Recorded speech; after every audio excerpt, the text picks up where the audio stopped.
This is Ross Freeman Levin hosting for Locus Focus. We're in the studio today, myself and a local activist, Pierre, and we are here to talk about the Earth and the struggles that humans are undertaking to lessen their impact on the Earth and hopefully preserve the remaining ecosystems for generations to come. I'm going to welcome Pierre right now and say thanks for being in the studio with me.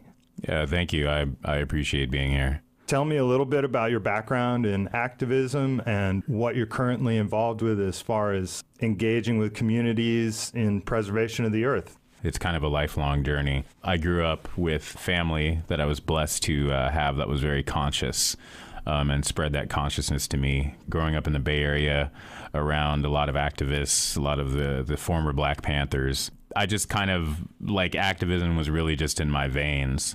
Right now, I'm in Portland, Oregon, and I'm kind of reconnecting to a scene that I haven't been on before here. And, you know, there's a lot of good things that are going on. And hopefully, you know, throughout this show, we can talk about some of those. So as far as local activism, what are some of the high points that you're getting involved in? I know there are things like the Columbia River crossing, the coal export terminals, the LNG terminals, and forestry, GMOs. There's a whole lot on the plate for environmental activists to get involved with. What are some of the specific things that you see as key points of engagement for citizens who are wanting to step forward and engage the corporate culture of resource extraction? Well, I'd like to address something that does go on in the environmental movement, and there are what society likes to call radical environmentalists. And I think that there are a lot of issues that need to be addressed by everyone in the community, and sometimes there are these lines of separation. I think that anyone who cares about the future of this planet, who cares about the future of their families, and is willing to do anything about it, is definitely a radical activist. And I say that not meaning like you're in the same league as some of these people that are out here doing, you know, pretty direct action. I just mean that thinking outside the status quo is radical. And that's really where that term comes from. Basically, we need people to stand up against imperialism and capitalism in any way. So if that is something as simple as writing an email, writing a letter, tapping the person next to you and spreading some consciousness, or, you know, putting yourself in danger and sitting in front of a truck or living in a tree for a year, that's all part of the same movement. It sounds like there's a continuum in your experience for people to be radical activists, from the neighborhood organizing and the campaigns to change local policies on, say, food or energy or transportation, all the way to being direct action activist, where you're on the front lines in the trenches, so to speak. I know you've had some experiences in all of that, from the neighborhood organizing, community organizing, to being on the front lines.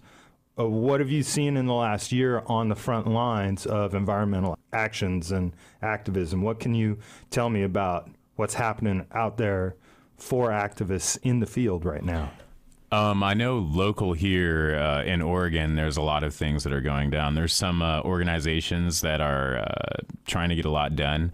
I know Rising Tide here in Portland, Oregon, is definitely doing their part. There are organizations, Earth First organizations, as well as organizations that are affiliated with them, getting involved in some of the issues here. We have Cascadia Forest Defenders, definitely Bark is also doing a lot in the Mount Hood, the Cascadia region. All these individuals definitely need support from the community. Right now, there is the White Castle tree sit, which is going on, and that's near Roseburg, Oregon. That's just south of Eugene. And I think actually at the end of this month, they're going to be hitting a deadline, and they're asking for people to contact the BLM and basically request that they keep their roads open. There's some logging that's going on right now, and they're trying to shut that down. The Forest Service, as usual, is saying that this logging is beneficial for species, which is a completely and absolutely ludicrous concept. But they feel that they need to clear trees so that butterflies and other species can come and propagate. So they're making all these excuses for, this logging that they're going to be doing. And at the same time, they're making money by selling the logging to timber companies. So there are people that are trying to stop that right now very actively. There are people that are tree sitting, and there are people in the community that are providing support, giving food. I will probably be heading out there myself pretty soon. Anyone can go out there, and we definitely need the support.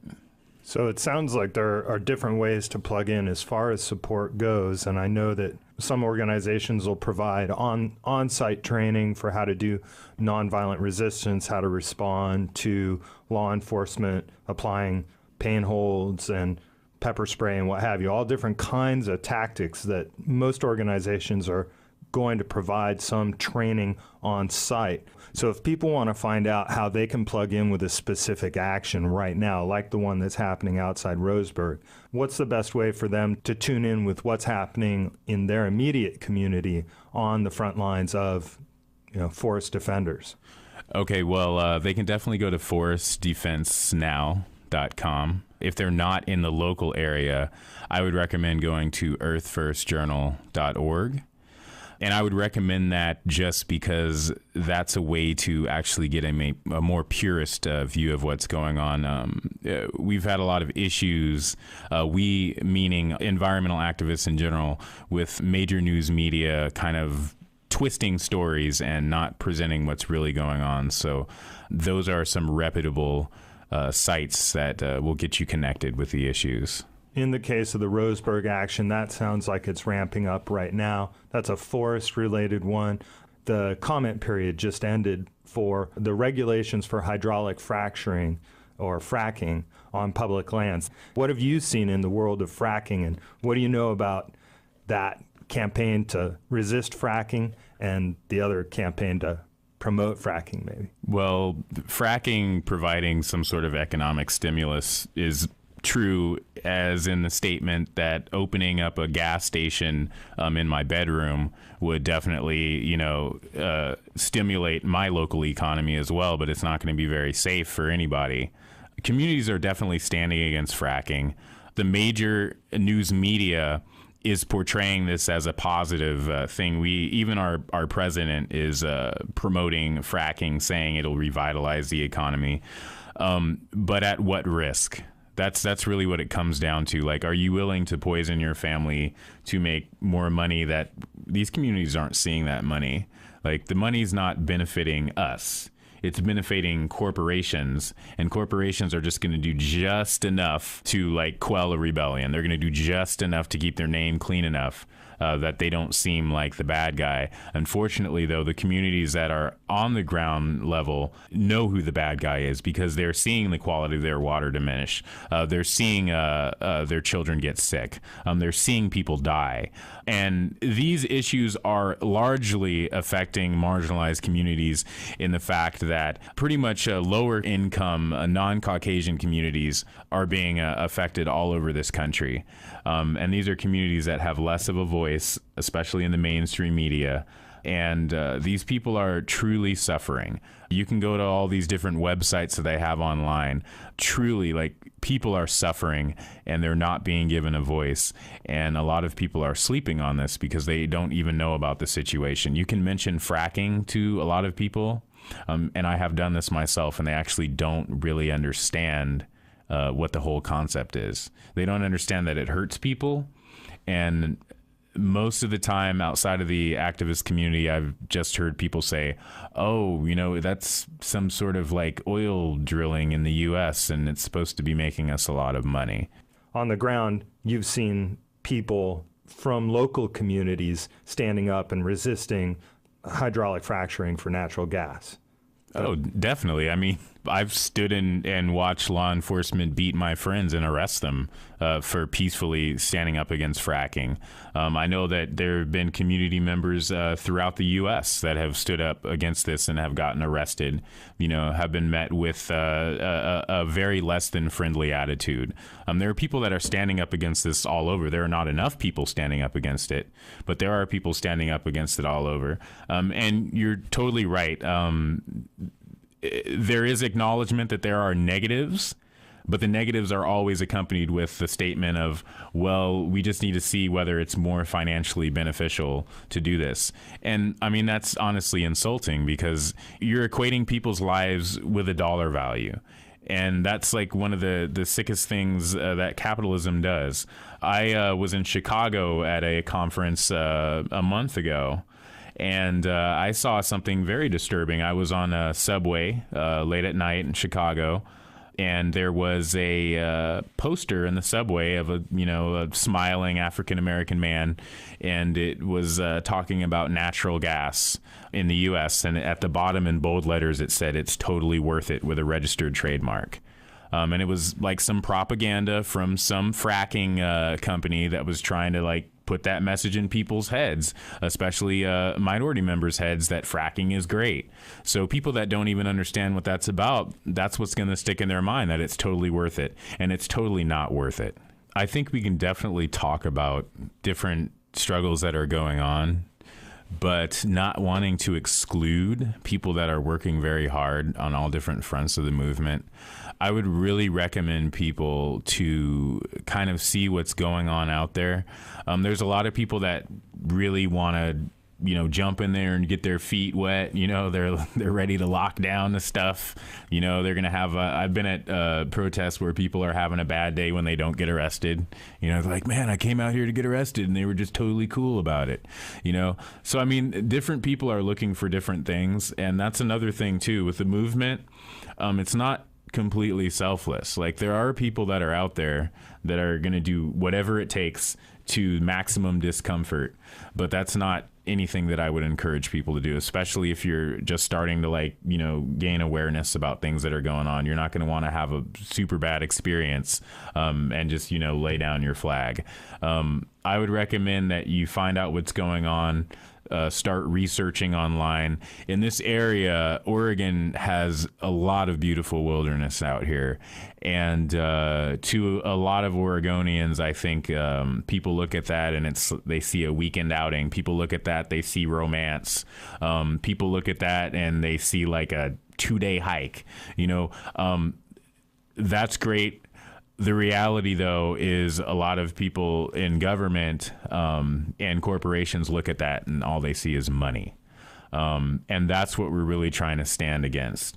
And you can stand against that protecting the waterways here. You can stand against that by going into the forest. You can stand against that by simply taking your children out, on a camping trip and just explaining to them how everything works. Nature is really revitalizing, and there's a lot of it out here to be experienced.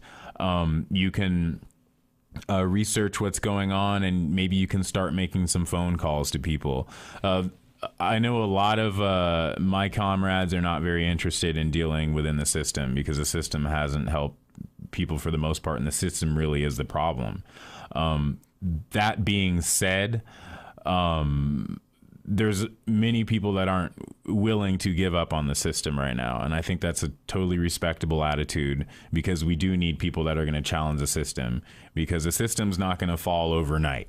It's just not realistic. So as far as people that want to work within the system, send a letter to the senator, send a letter to the Forest Service, which is actually apparently supposed to be protecting the forest and are not doing the greatest job. It seems more to myself that they're protecting business interests.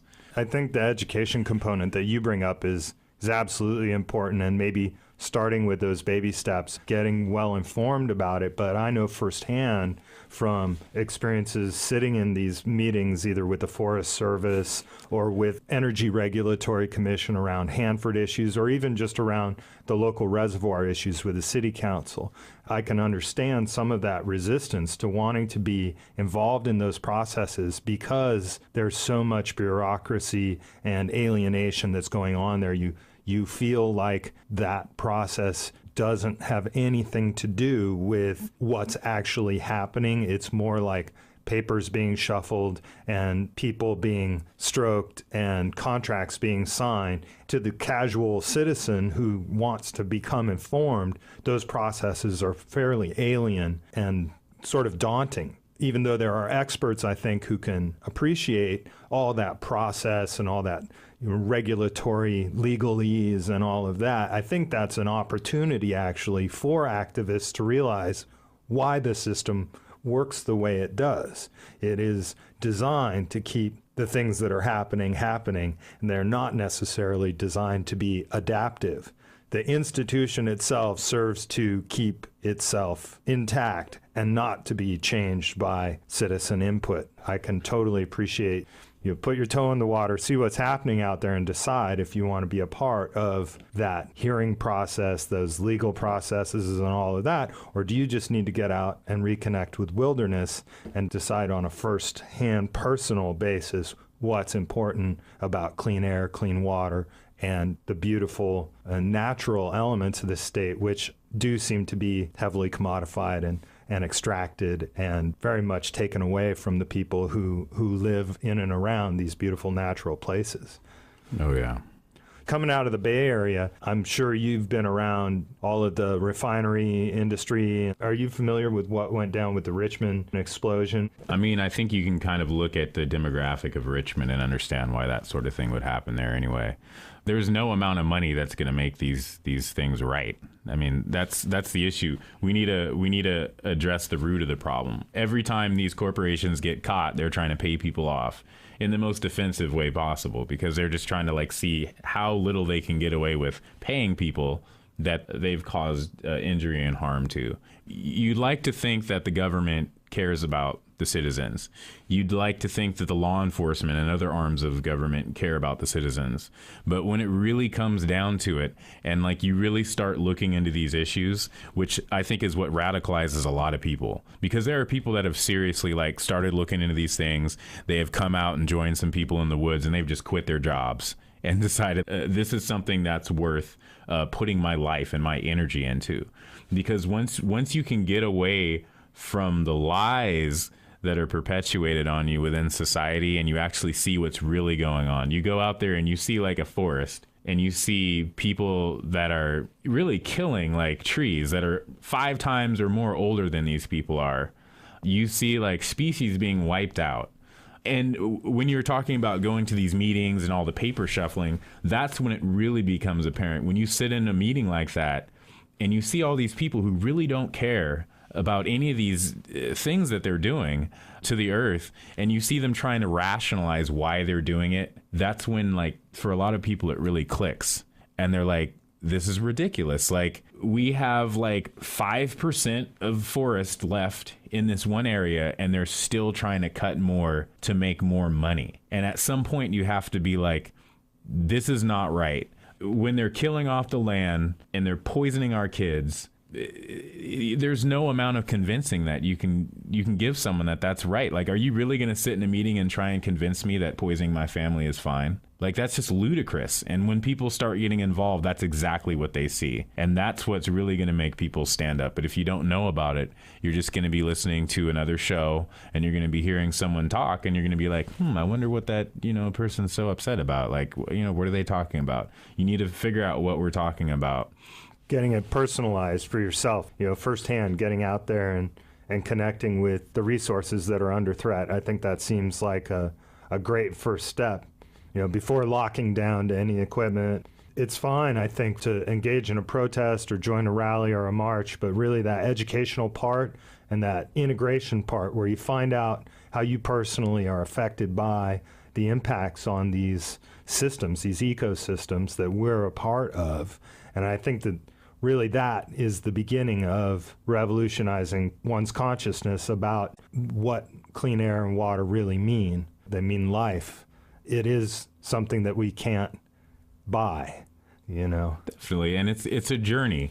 I can sit here and talk about, you need to get out there and you need to learn things, but pretty much all of us, we weren't born into this consciousness. It's something that we were brought into. I mean, we have, there's people that, were eating McDonald's every day, all day, and the biggest polluters in the world. And they've, now they're vegan, and they're trying to live off the land. People have to start somewhere. And that's what I mean by educating yourself and getting that consciousness. It's a process. It's not going to happen overnight.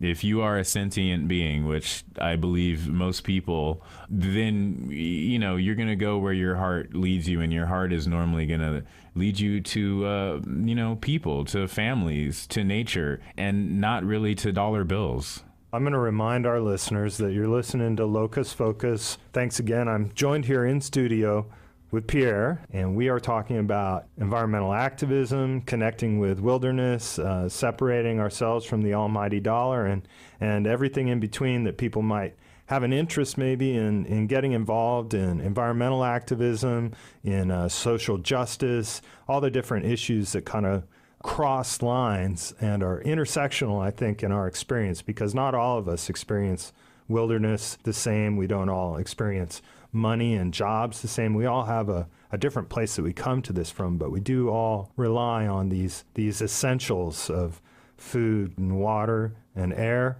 and shelter. So we have a lot in common that we're learning about, and Pierre's talking about some of that. So Pierre, when you've traveled around the country, can you describe some of the communities that you've been in and the types of people who are drawn to learn more about environmental activism? Just a average woman or man on the street who you've encountered who's asked you about this, and how you've been able to respond to key them in to why you're involved in the struggle and what you're struggling for. I've met all different walks of people, and from people that don't really care that much.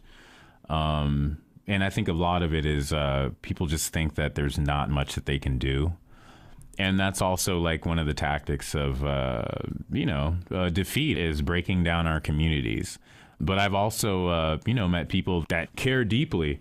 And as much as I like to think that I know, I learn so much every time I step out of my door. It's a learning process for me. Like, I get enlightened every day, really, that I'm around enlightened people. And I've had my eyes opened up to not just environmental movement.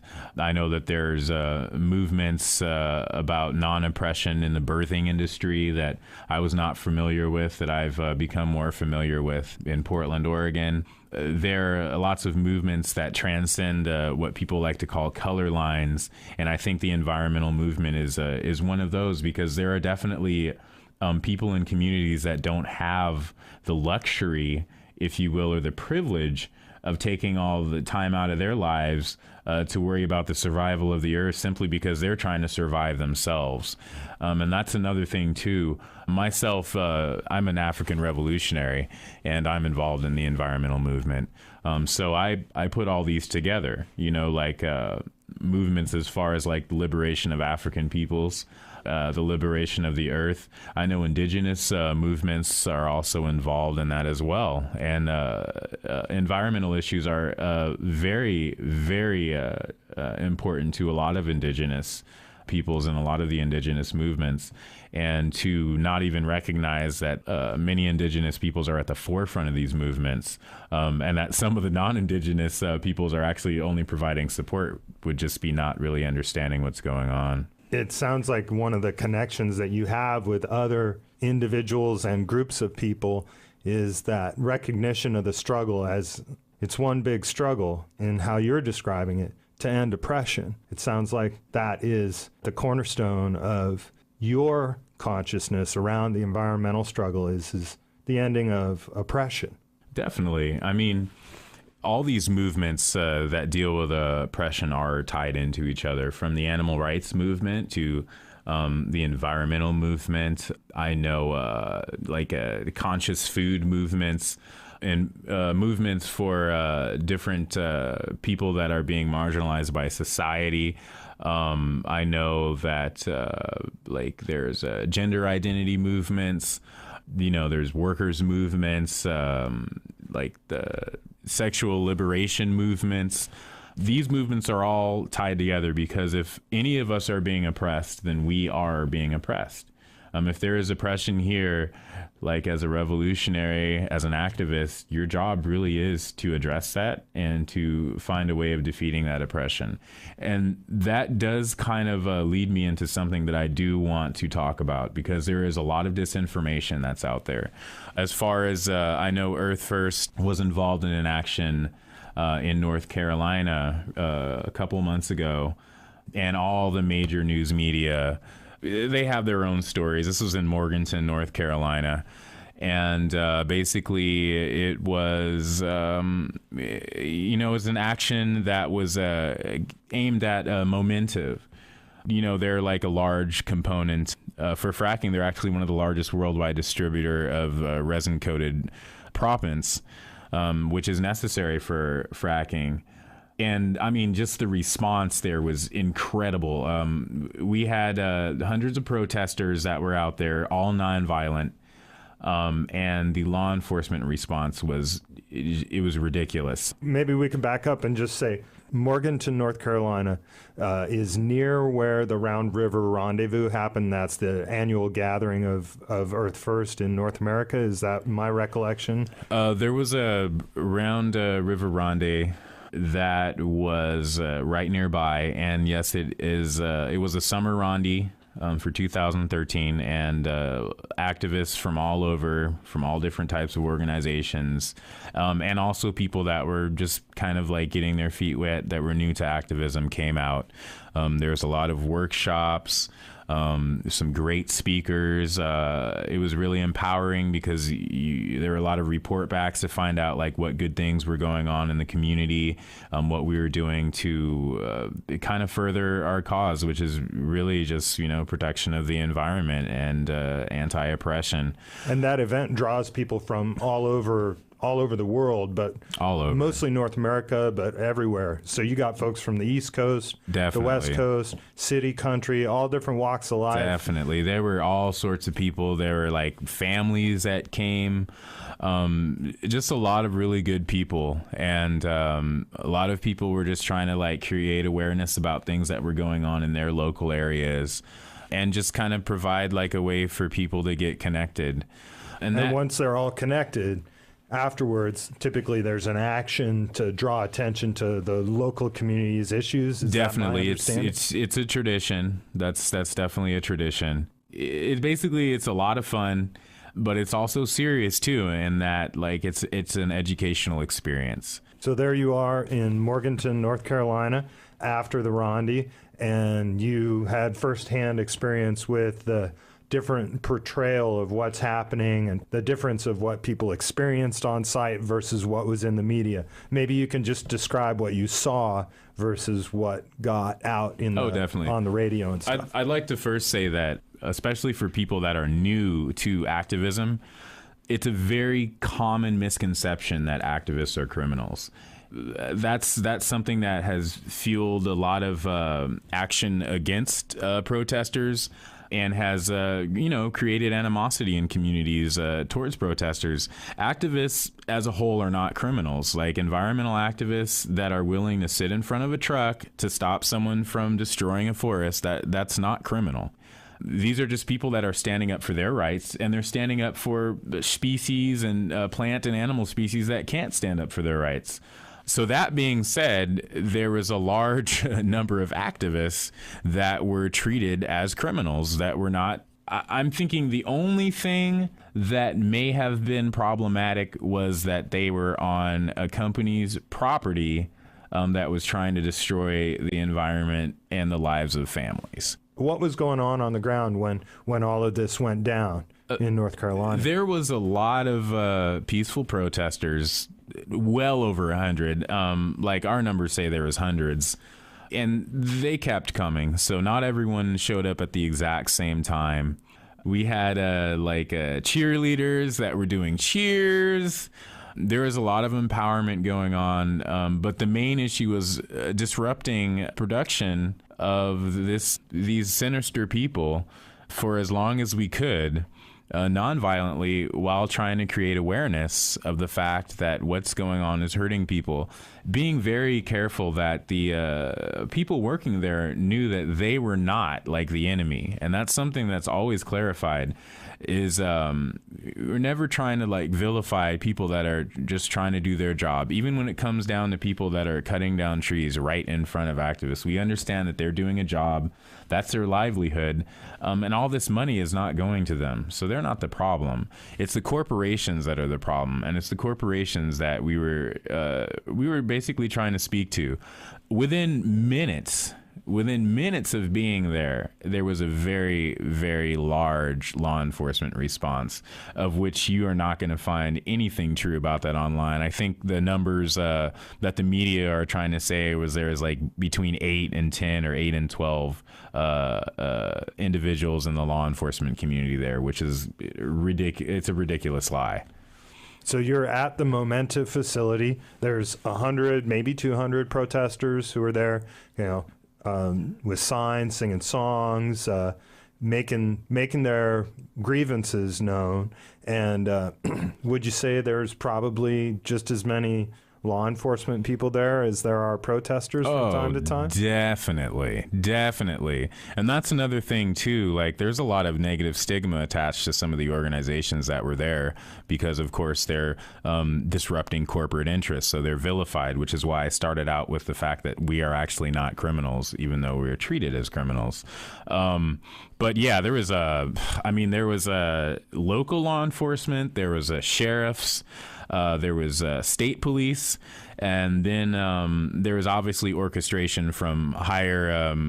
We obviously realize there is probably federal law enforcement there because, federal law enforcement, was apparent throughout our meeting.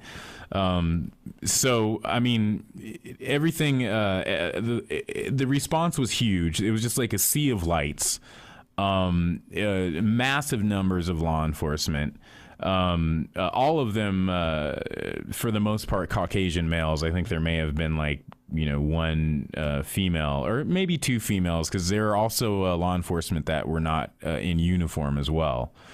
And you could tell that they were very ready for this situation, and the way that they subdued our protest was on a level far beyond what their capabilities are as far as like intel and reaction. I could definitely tell. So they probably had support from another agency as far as even when they were doing crowd control and they were trying to isolate areas of the protest, it was done like so strategically.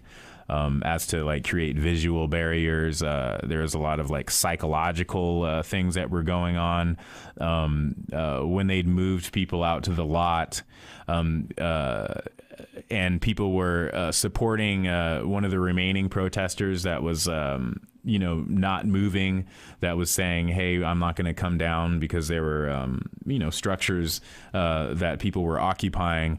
They basically called in a bunch of tow trucks to start towing people's vehicles, so that way the people that were vocally and visually supporting these people like started freaking out and left the scene to get their vehicles so they didn't get towed away. So it was very well orchestrated. It was highly oppressive. People were tased. We had some people that were injured and bleeding. People were manhandled. Were they using pepper spray or paint holds or any of the kind of tactics that are designed to cause submission without necessarily leaving injuries? For this one, they were using like gratuitous bodily force. So they were tackling protesters that weren't resisting. And some of the people noticed that was a little strange, because it seemed like they were like targeting certain individuals and just like taking them out, even if they were complying.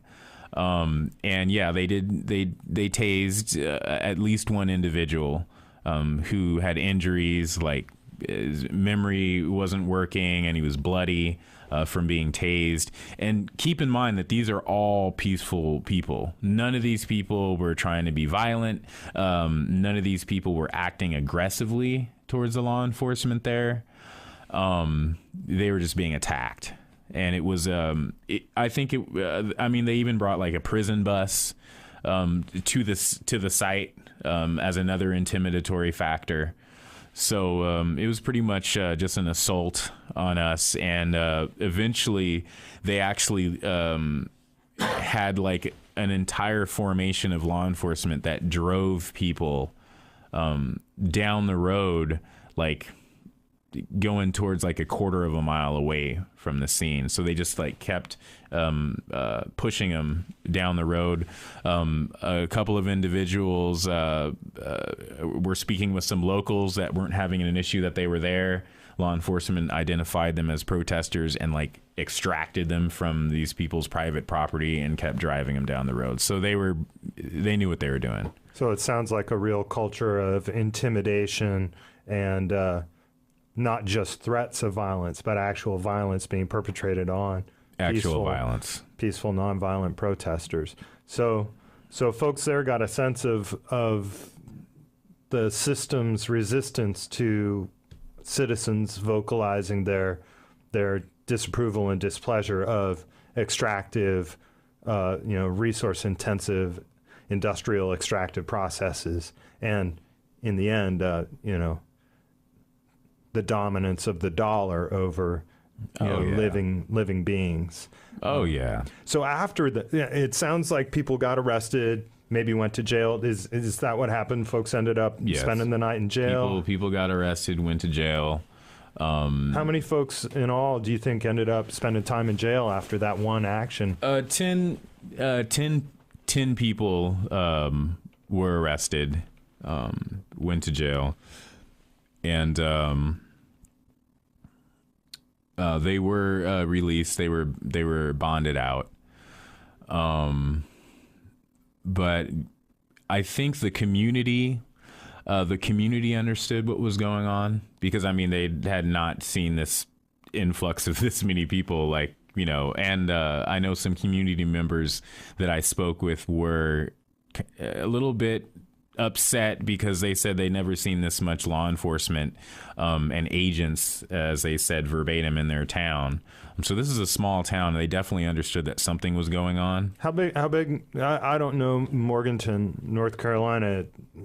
About what size is it? Well, here's the thing. The town that I'm speaking of was not actually even Morganton. It was one of the next towns over, which is conveniently in the next county over. So there's just like a short stretch that separates the counties. So all of the agents, as the townspeople said that were there, were actually obviously there because of the rendezvous, which no one was really hassled. I know we had we had like a canine unit and a couple other people that came onto the property that were federal law enforcement working for the Forest Service. But no one got hassled.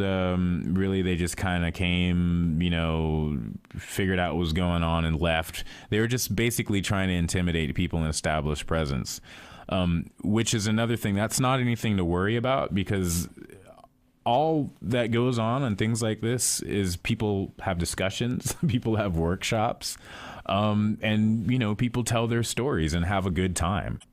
And another thing that is probably going to blow people's minds is that these are usually like incredibly sober environments. Like, drinking is not highly encouraged.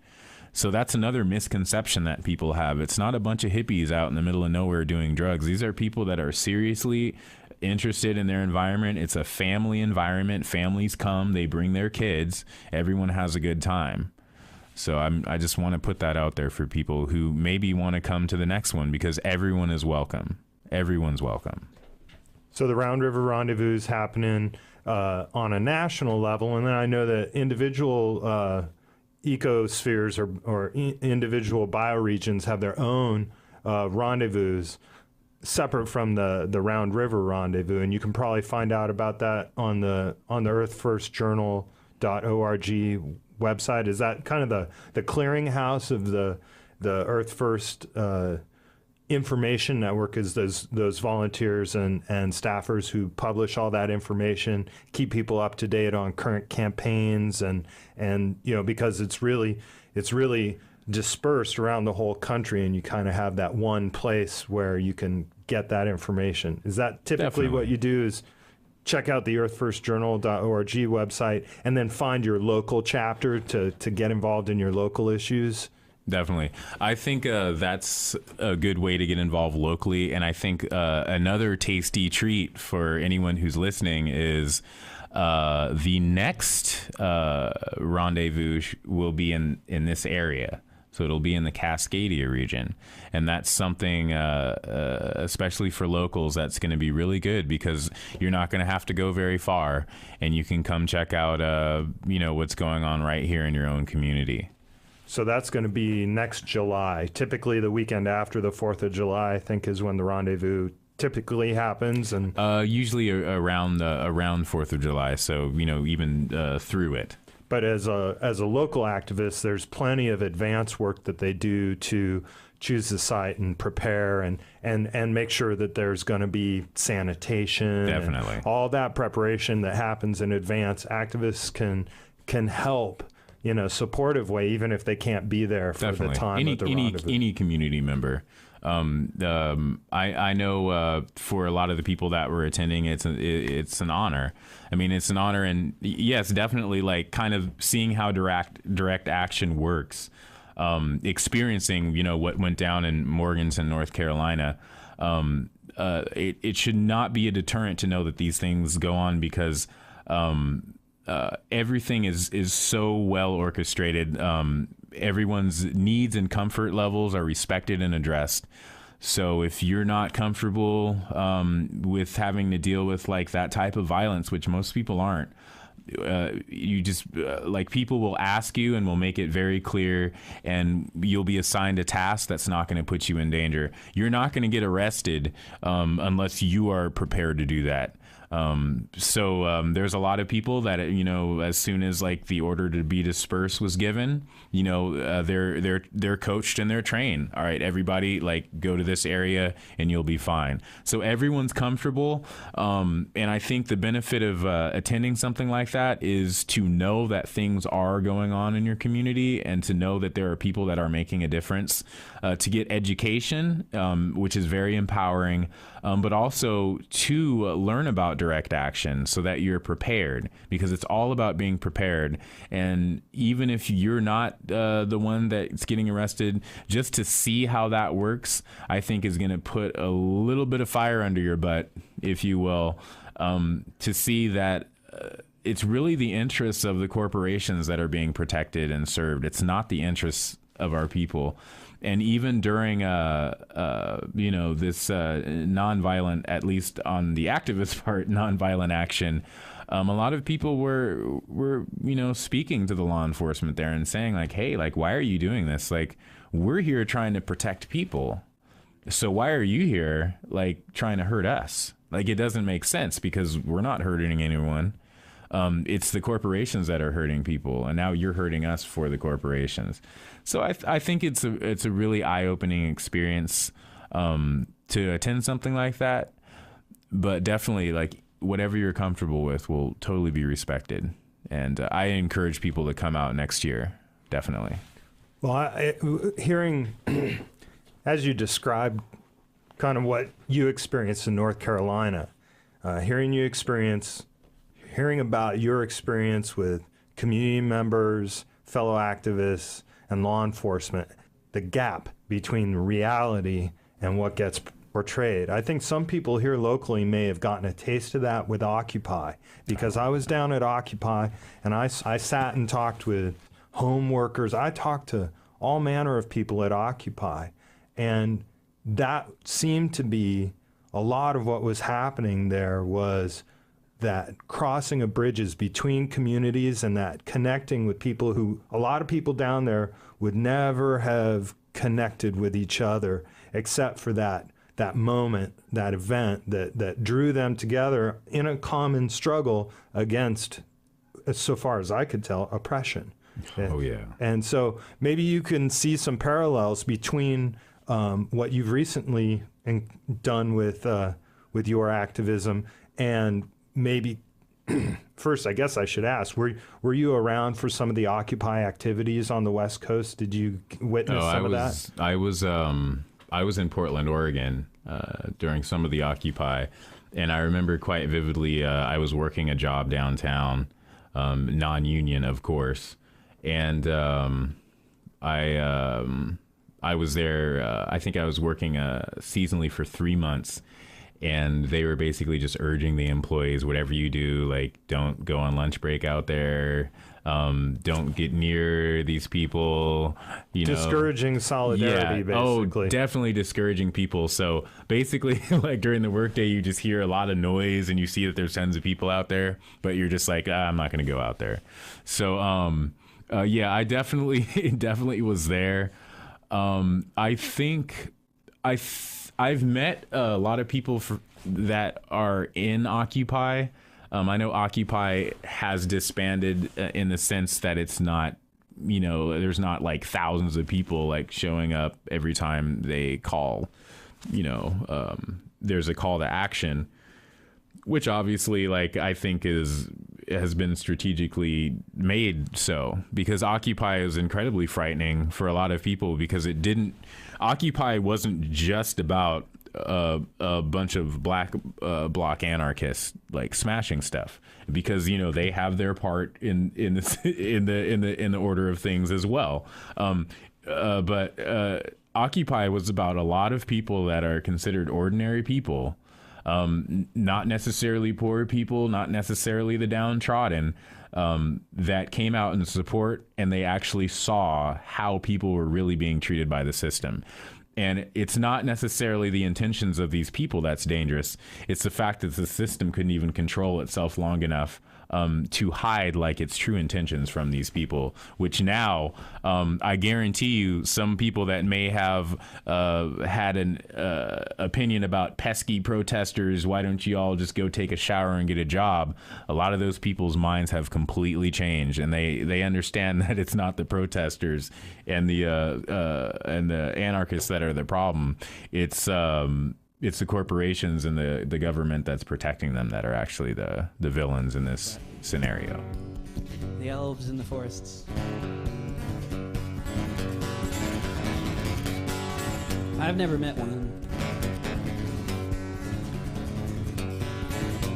Civil disobedience has many permutations. You can block the streets in front of the United Nations. You can lay down on the tracks, keep the nuke trains out of town. Or you can pour gas on the condo and you can burn it down. So here's a toast to the night. 3 cheers and a grunt. That's your part. Hey, hey, hey. Oh! Very good. Very good. You got it. Next time we'll all get it, right? And then you can sing with this part too. To the Earth Liberation Front. The Earth Liberation Front. You can go to Senate hearings, wait till they call your name. My hat is off to anyone with the will to play that game. But if you want to know the truth, what warms my aching heart is to see the masked Avengers come to tear the road apart. So here's a toast to the night, 3 cheers and a grunt. Hey, hey, hey, oh! To the Earth Liberation Front. The Earth Liberation Front. Well, they'll tell you that it's violence to destroy a logging truck. These are the very people who'd kill the planet for a buck. They'll tell you to talk and be reasonable. They'll say, maybe we can talk tomorrow, but we can pull the GM crops today. So here's a toast to the night, 3 cheers and a grunt. To the Earth Liberation Front. The Earth Liberation Front. Well, there are so many things of beauty in this world to see. A wild running river or an old growth redwood tree. But in such an ugly situation, so sinister and dire, there's nothing quite so lovely as a Walmart on fire. So here to the night. 3 cheers and a grunt. To the Earth Liberation Front. The Earth Liberation Front. Here's a toast to the night. 3 cheers and a grunt. To the Earth Liberation Front. The Earth Liberation Front.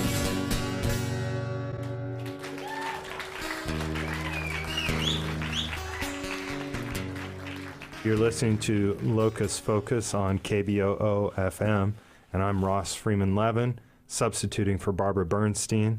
And I'm here today with Pierre, and Pierre has brought his experience and his perspective to share about what it is to be in the struggle to end oppression and to be connected with the systems of life around us. I just got to thank you again, Pierre, for bringing your experience and your time down here to KBOO and sharing it with our listeners. Coming back from our break, we had a chance during our intermission to talk about some of the crossing of bridges and the realization that it is a sort of a multi-pronged assault on activists and communities that seems to sort of spread fear and violence and separation in these communities that are really bound together by these common struggles for a clean environment to live in and a society free from oppression.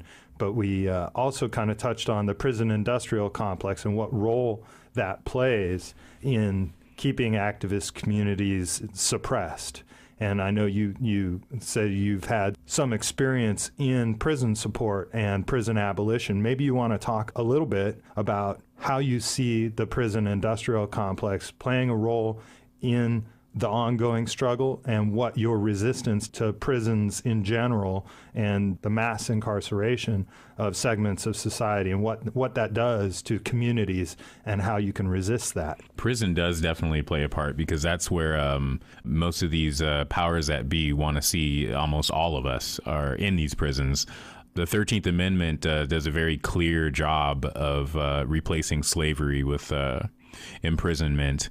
I mean, while slavery was legal in this country, there were almost no black people in prison, and within just a few years of it being abolished, it was predominantly black people that were in prisons, and it remains that way. There's a lot of poor people and minority members that are imprisoned. Justice is a business here, and there are too many political prisoners. In many movements, we see pretty much anyone who's in prison as being a political prisoner because it's the system and the oppression in the system that has put most of us there. I personally am a prison abolitionist, and I don't even believe people like George Zimmerman belong in prison. I don't believe any human being belongs in those conditions. I think just looking at the Stanford experiment, which lasted not very long, shows just how brutal that is. And we're talking about everyday people we're starting to oppress one another over a 3-day period. That's not talking about these people that are doing this over a lifetime and a career where they're oppressing these people and treating them like animals. And that's one of the deterrents in the environmental movement in particular is they are putting these kids in prison for decades. Some of these people that are being put in prison have not, I mean, they haven't committed any real crime. They haven't hurt anyone. That's another thing in the environmental movement. Predominantly is nonviolent. We realize that violence is not an answer to a system that has made its mark as a world power through violence. There is no way that people in our movements can withstand that type of violence. So we choose to use nonviolence, and we are met with gratuitous violence, even in making those decisions. So, yeah, the threat of prison is there. I mean, there's all sorts of insanity that goes along with law enforcement that vilifies people that are simply just standing up for rights. There are people that have simply put out websites that are decrying like the oppression in the communities, that are speaking out against like the torture of animals. And these people are doing like 10, 15 years in prison. They haven't touched anyone's property. And this is ludicrous. And that's what the government is doing to stop us from unifying and to stop us from speaking out. I know that there's been a lot of development, even in just the last year or two, around what's been called the ag-gag bills, and these efforts from, it seems like, the American Legislative Exchange Council, among other corporate interests, have really put forward state and local statutes that restrict both journalists and activists from documenting what's happening on factory farms, in different instances where industry's money interests are at stake, and when citizens stand up for public health and environmental concerns. Now we have laws which criminalize taking pictures from public spaces of these activities. We're talking about journalism, just free speech itself being threatened by laws that criminalize documenting abuses by corporate interests, and that seems to play a large part into feeding the prison industry. You can call someone waving a banner about liberating the earth a criminal, but once you start calling into these corporations criminals, you're exactly right. You stand to be put under intense scrutiny. You risk the loss of your liberty. You risk infiltration into your personal life. These are very serious things because these companies are incredibly powerful and they're all about profits. The only way to hurt these corporations is to hurt their profits. And if you stand against them, you start spreading awareness about the things that they're doing that are not right. You stand to hurt their profits, and they will do whatever is within their power to hurt you. And that is why we have people that are going to prison that haven't hurt anyone. I mean, there are people that are committing suicide because they can't handle life in prison. People that have lost their entire lives, their families. And you know what? Despite what these people think that this is going to be a deterrent, it's not a deterrent. This is just making us be that much more empowered in stopping these evils, because we see like how truly evil the system is, and how it treats people that want to exercise their rights of free speech and assembly. Like, we see what lengths they will go to stop us, and if we're doing righteous works and someone is willing to go to those lengths to stop us, that's only going to make us realize that what we're doing is making a difference, and we're going to keep on doing it, and we're going to keep on making a difference. So in the prison resistance and the prison reform, the prison abolition movement, is there a clearinghouse of information? I know firsthand, being at a couple of teach-ins, that the Jericho Project is one small aspect of prison resistance. Are there other places where people can find out about prison abolition? I know right now there's the hunger strike going on in California about solitary confinement and what kind of effects that has on people's health, mental health, physical health. Is there anywhere where people can go to find out more about the prison abolition movement? Definitely. Without reducing it to Attica, which a lot of people like to reference, which is definitely a strong example, just go online somewhere and look up prison strikes, history of prison strikes, and you'd be amazed at what you can find. There have been situations where prisoners have taken over the prisons, and there have been no acts of violence while this has happened. And then as soon as the controls are relinquished back to the Department of Corrections or the guards, like, people are getting killed, people are getting injured, people are committing suicide, people are getting raped.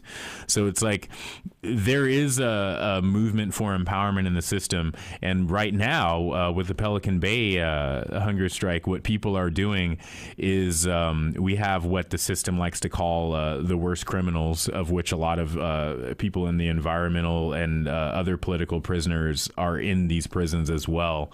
And they are sending the word down that we need to stop killing each other. Like, violence against each other is not the answer. Let's unify and let's work together for a common cause. And that's what people are doing.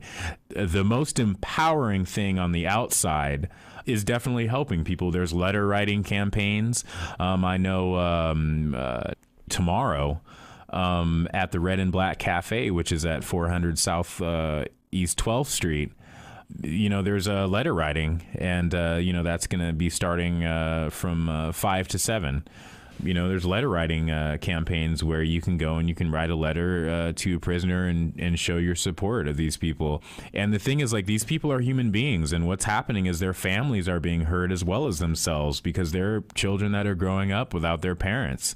There's siblings that are growing up without their siblings. There are people that are growing up without the ones that they love. And the system tries to reduce these people to be less than human, to be subhuman, which is incredibly evil. And I think once you start learning about how these people are treated in the system, it'll truly blow your mind just how brutally these people are treated. The fact that the United Nations considers being locked up in solitary confinement over 15 days torture, and we have people that have been locked up for decades in solitary confinement, decades in this country, that tries to say that they are all about human rights and has the audacity to go invade other countries under the guise of liberating them to respect their rights. And yet we make a business out of dehumanizing people and violating people's rights in our own country. And this has radicalized people not just in this country, but all over the world, knowing that the United States is doing this to their own people in the name of money. It's in the name of business. And once you have a justice system that is based off of profits, justice is just a business. And if you want to put a money value to morality, you got to at some point check yourself and be like, what really is moral? Like, what at all, if anything, is moral about this system?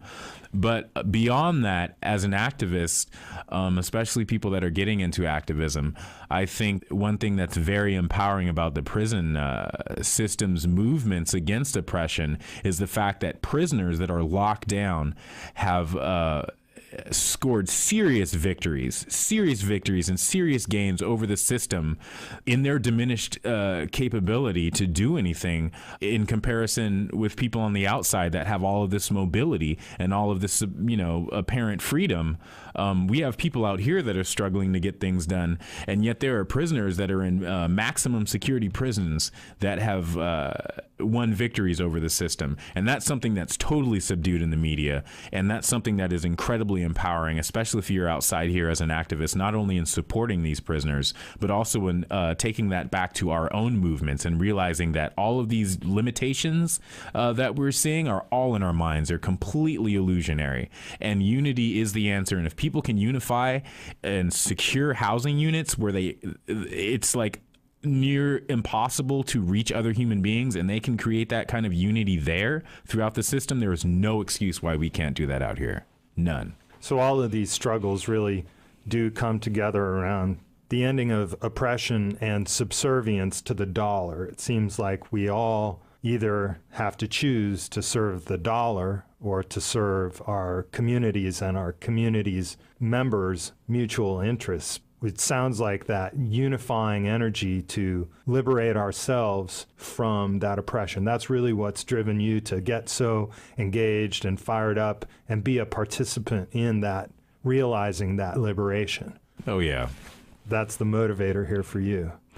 The motivator for me is seeing, in the most simplest terms, so much evil that is being perpetuated against all living beings on this planet. And it's being perpetuated by other living beings and a system which they have designed that operates under the guise of serving people, and it really doesn't.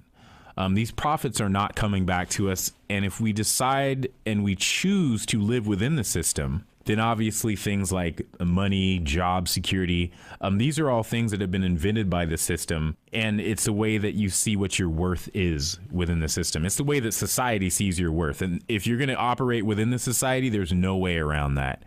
I understand people need jobs. I am not suffering from illusions, believing that we can just drop the system all at once and everything's going to be fine. That being said, though, there's no excuse. There's no excuse for hurting people for profits. There is a way to run a system where profits and people are taken into consideration. And it doesn't necessarily need to be equal, but once you start favoring profits over people, you cannot keep telling people that your system is there to serve them. And that's what's happened in the system, particularly in the United States, is this system does not serve people. It serves people only if it's profitable.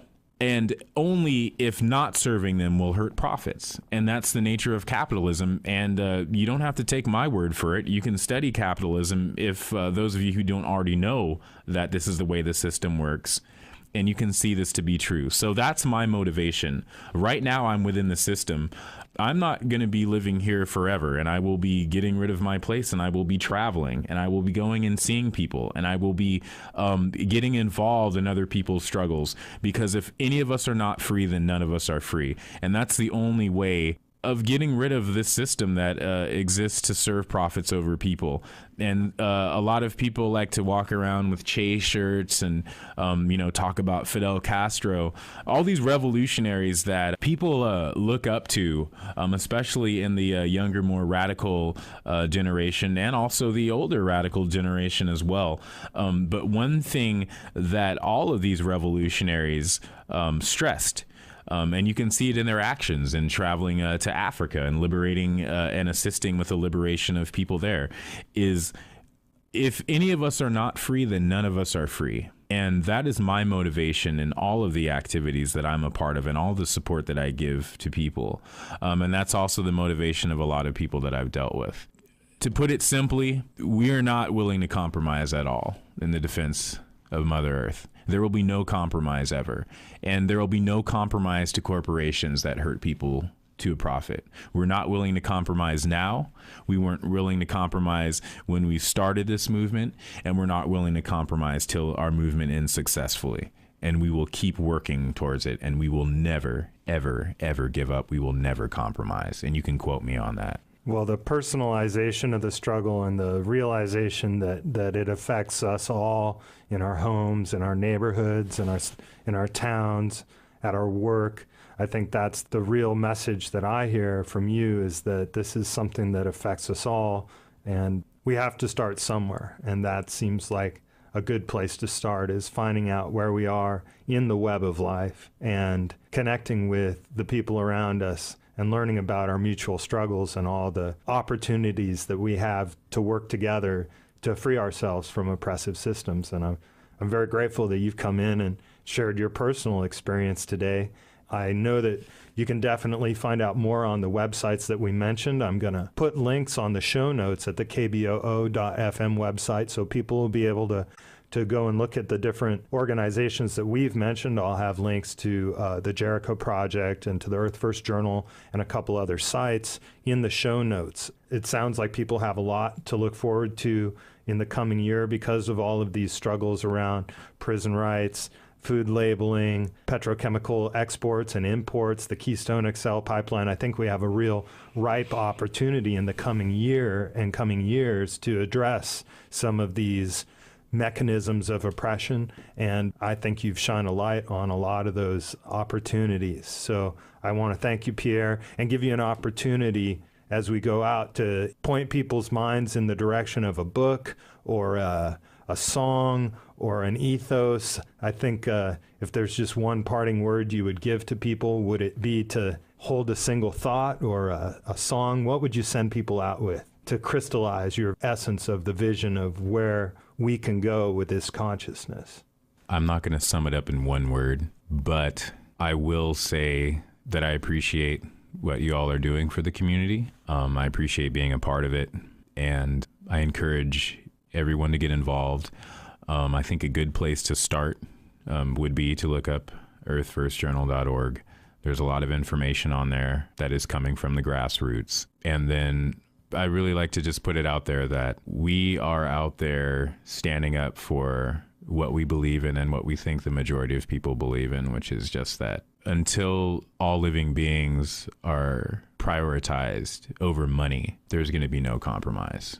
And I think you said it best when you said that activists are not criminals. I think that really resonated with me, because so often when you hear it on the news, when you see it on the TV, read it in the papers, all the mainstream press, you hear about arrests of activists and the assumption being that they're criminals. And so I think the transformation of that image of activists into me, you, and our neighbors, and our grandparents, and our kids, that's a real force behind the transformation in our society around consciousness about activism, that activists are not criminals. I really appreciate you today sharing your thoughts and experiences, Pierre, and bringing your voice to the struggle. It's great to have you in the studio, and thanks for being a guest on Locus Focus. Thank you.